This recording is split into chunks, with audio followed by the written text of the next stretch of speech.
নমস্কার বন্ধুরা, ঐশীস কিচেনে সবাইকে জানাই স্বাগত। প্রতিদিনের মতো আজ আমি নতুন রেসিপি নিয়ে চলে এসেছি। আজ আমি দেখাবো তিনটি রেসিপি খুব সহজ আর খেতে দুর্দান্ত হয়। তাহলে দেখুন, প্রথমেই দেখুন গ্যাসে কড়া বসিয়ে দিয়ে আমি হাঁসের ডিম সেদ্ধ করে নিচ্ছি। এখানে 8খানা হাঁসের ডিম আছে। একটু লবণ দিয়ে আমি ভালো করে ফুটিয়ে সেদ্ধ করে নিয়ে হাঁসের ডিমের খোসাটাকে ছাড়িয়ে নেব।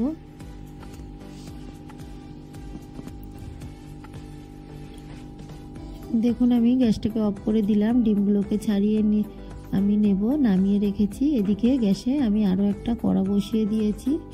এই কড়ার মধ্যে দিয়ে দেব সর্ষের তেল। এই তেলটাকে ভালো করে গরম করে নেব।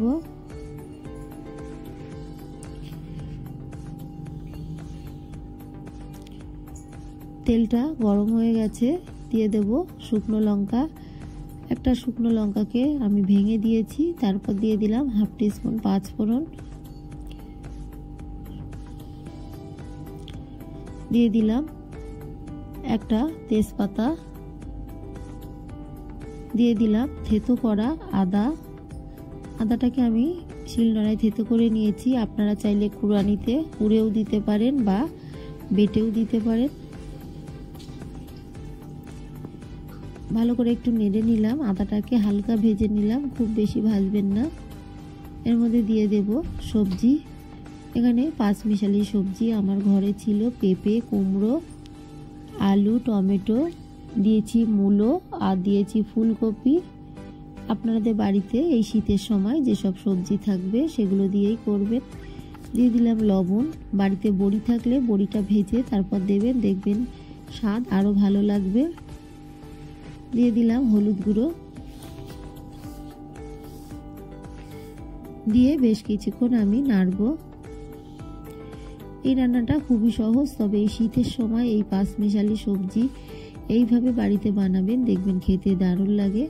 চেরা কাঁচা লঙ্কা দিয়ে দিলাম, দিয়ে ভালো করে নেড়ে ঢাকা চাপা দিয়ে বেশ কিছুক্ষণ রেখে সবজিগুলোকে কষিয়ে নেব। আমি এখানে পটলও দিয়েছি। পটলটা খুব ভালো করে কষিয়ে নরম করে নেব। এর মধ্যে দিয়ে দিলাম জিরে গুঁড়ো, হাফ টিস্পুন জিরে গুঁড়ো দিলাম। দিয়ে ভালো করে কষিয়ে নিয়ে আমি এখানে অল্প একটু জল দিয়েছি, এটা স্কিপ হয়ে গেছে। আপনারা অবশ্যই একটু জল দেবেন। জল দিয়ে তারপর আমি বেশ কিছুক্ষণ নেড়ে স্বাদ মতো লবণ, একটু মিষ্টি দেব, দিয়ে আমি ফ্লেমটাকে অফ করে দেব। একটু দিয়ে দিলাম মিষ্টি, দিয়ে দেখুন গ্রেভিটা শুকিয়ে আসছে। ফ্লেমটাকে আমি অফ করে দেব। এরপর দেখুন আমি গ্যাসে একটা বাটি, এর মধ্যে একটু জল দিয়ে বসিয়ে দিয়েছি। এখানে 10 টাকা দামের আমুল স্প্রে দুধ আছে। এই দুধটাকে গুলে নেব। তারপর গ্যাসে কড়া বসিয়ে দিয়ে সর্ষের তেল দিয়েছি। তেলটা গরম হয়ে গেলে আমি যে ডিমগুলো সেদ্ধ করে রেখেছিলাম, খোসা ছাড়িয়ে লবণ হলুদ মেখে ডিমগুলোকে দিয়ে দিলাম।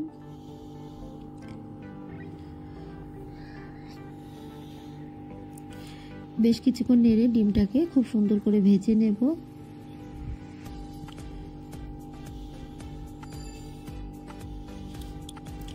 বাড়িতে নারকেল থাকলেও চিন্তা করতে হবে না।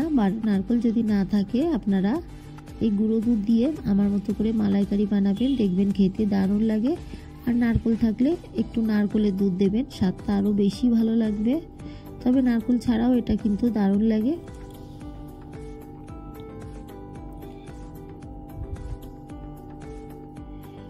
ডিমটাকে বেশ কিছুক্ষণ নেড়ে সুন্দর করে আমি ভেজে নিয়েছি। দেখুন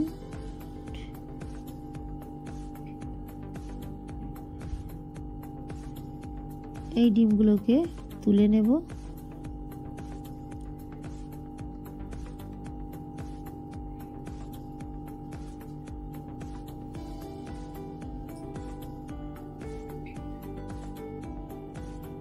ডিমগুলো তুলে নিয়ে এই তেলের মধ্যে আমি আরও অল্প একটু সর্ষের তেল দিয়ে দিলাম। আপনারা চাইলে গোটা গরম মশলা ফোড়ন দিতে পারেন, আমি দিলাম না। দিয়ে দিলাম একটা কুচানো টমেটো, একটা ছোট সাইজের কুচানো টমেটো দিয়ে একটু নেড়ে নিলাম। দিয়ে দেব একটু লবণ।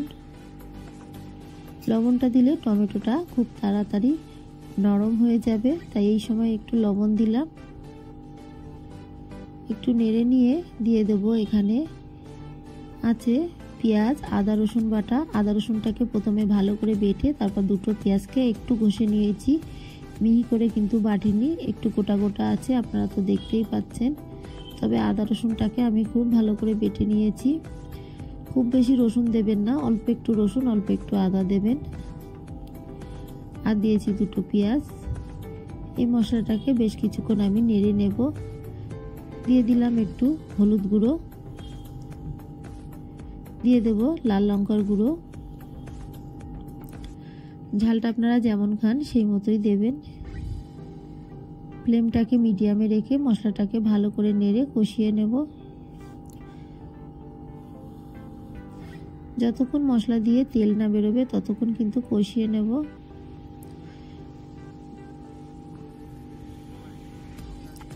মশলাটাকে আমি কষানোর সময় দিয়ে দেব অল্প একটু দুধ। আমি যে দুধটা গুলে রেখেছিলাম সেটা অল্প একটু দিয়ে দেখুন মশলাটাকে ভালো করে কষিয়ে নেব, তাহলে মশলাটা পুড়েও যাবে না আর স্বাদটা ভালো হবে।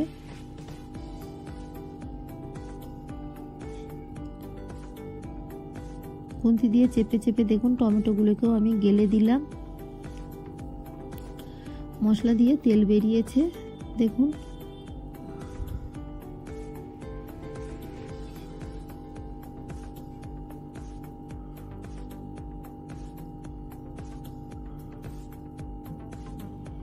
এই সময় দিয়ে দেব অল্প একটু জল।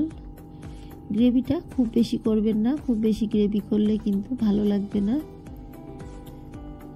অল্প একটু জল দিলাম আর অল্প একটু আমি যে দুধ গুলে রেখেছিলাম সেটার থেকে দিয়ে দেব। সবটা দেব না, শেষে আরো একটু দিয়ে দেব। দিয়ে ফুটতে দেব। দেখুন ফুটে উঠেছে। এই সময় ভেজে রাখা ডিমগুলো দিয়ে দেব। ডিমগুলোকে দিয়ে খুব ভালো করে একটু নেড়ে আবারও বেশ কিছুক্ষণ আমি ফুটিয়ে নেব। কালারের জন্য একটু সানরাইজের কাশ্মীরি লঙ্কার গুঁড়ো দিচ্ছি। এটা বাড়িতে থাকলে দেবেন, না থাকলে দেওয়ার দরকার নেই। এটা দিলে কিন্তু ঝাল হয় না, শুধু দেখতে ভালো হয় তাই দিলাম।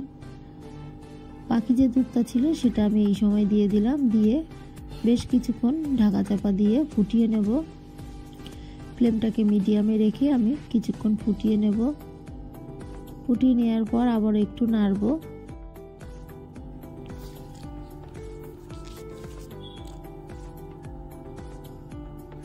দেখুন এইভাবে আমি বেশ কিছুক্ষণ ফুটিয়ে নিয়েছি। সবশেষে একটু চিনি দিয়ে দিলাম। আপনারা মিষ্টি যেমন খান সেই মতোই দেবেন। মালাইকারিতে একটু মিষ্টি দিলে ভালো লাগে। ভালো করে নেড়ে দেব।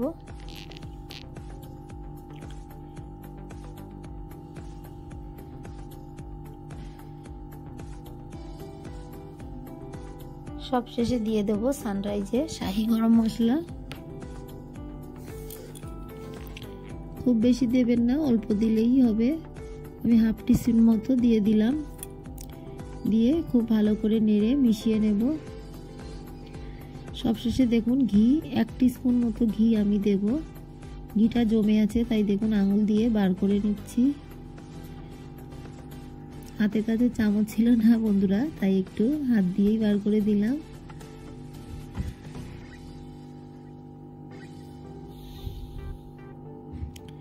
ভালো করে মিশিয়ে নেব। সবশেষে একটু লবণ কম হয়েছিল, সামান্য 1 ফোঁটা লবণ দিয়ে ভালো করে মিশিয়ে ফ্লেমটাকে আমি অফ করে দেব। এরপর দেখুন আবারও একটা গ্যাসে কড়া বসিয়ে দিয়ে সরষের তেল দিয়েছি। গরম হলে তেলটা দিয়ে দিলাম শুকনো লঙ্কা। লঙ্কাটাকে দুভাগ করে দিয়ে একটু নেড়ে নেব। ফোড়নটা ভাজা হয়ে গেলে এর মধ্যে দিয়ে দেব পেঁয়াজ কুচি, রসুন কুচি, কাঁচা লঙ্কা চেরা, একটা ছোট সাইজের পেঁয়াজ আর 5 থেকে 6 কোয়া রসুন আর কাঁচা লঙ্কা দিয়ে আমি দেখুন ভালো করে একটু ভেজে নেব। আগে থেকে বাড়িতে ভাজা ছিল কটা চিংড়ি মাছ, তাই এর মধ্যে দিয়ে দিলাম। চিংড়ি মাছ না দিলেও এটা ভালো লাগবে, তবু ছিল বলে ঘরে দিয়ে দিলাম।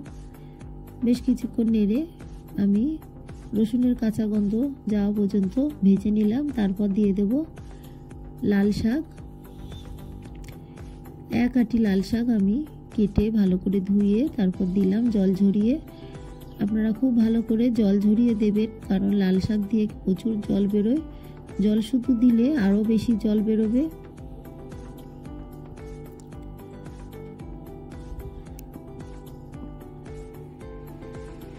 দিয়ে দেব লবণ, হাফ টিস্পুন লবণ দিয়ে দিলাম, কারণ শাকটা সিদ্ধ হয়ে গেলে একদমই কমে আসবে, তাই আমি প্রথমে খুব বেশি লবণ দেব না। ভালো করে উল্টে পাল্টে দিয়ে মশলা তলায় যে পেঁয়াজ রসুনটা আছে ওগুলোকে উল্টে পাল্টে ভালো করে দিয়ে তারপর আমি ঢাকা দিয়ে কিছুক্ষণ রেখে দেব। দেখুন এইভাবে আমি কিছুক্ষণ রেখে দেওয়ার পর ঢাকাটা তুললাম। দেখুন শাকটা কতটা কমে গেছে আর কতটা জল বেরিয়েছে। এই শাকটা কিন্তু আরও কমে যাবে। অল্প একটু হলুদ দিয়ে দিলাম,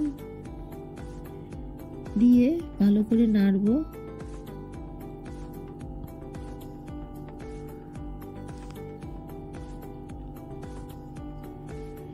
ঢাকা চাপা দিয়ে দিয়ে শাকটাকে আমি রান্না করে নিয়েছি। দেখুন শাকটা কতটুকু হয়ে গেছে আর কতটা সুন্দর হয়েছে, না খেলে বিশ্বাস করবেন না। বাড়িতে চিংড়ি মাছ বেশি আনলে কিছুটা রেখে দিয়ে এই শাক রান্না করবেন, বা কিনে এনেই এই শাক রান্না করবেন, দেখবেন খেতে দারুণ লাগে। আমার এই সহজ 3টি রেসিপি আপনাদের ভালো লাগলে প্লিজ আমার চ্যানেলটিকে সাবস্ক্রাইব করে পাশে থাকা বেল আইকনটি ক্লিক করে দেবেন, তাহলে আমি যখন কোনো নতুন ভিডিও ছাড়বো আপনাদের কাছে পৌঁছে যাবে। রেসিপিটি ভালো লাগলে একটা লাইক করতে ভুলবেন না। রেসিপিগুলি আপনাদের কেমন লাগলো আমাকে কমেন্ট করে জানাবেন। ভালো থাকবেন, সুস্থ থাকবেন, আবার দেখা হবে পরের ভিডিওয়।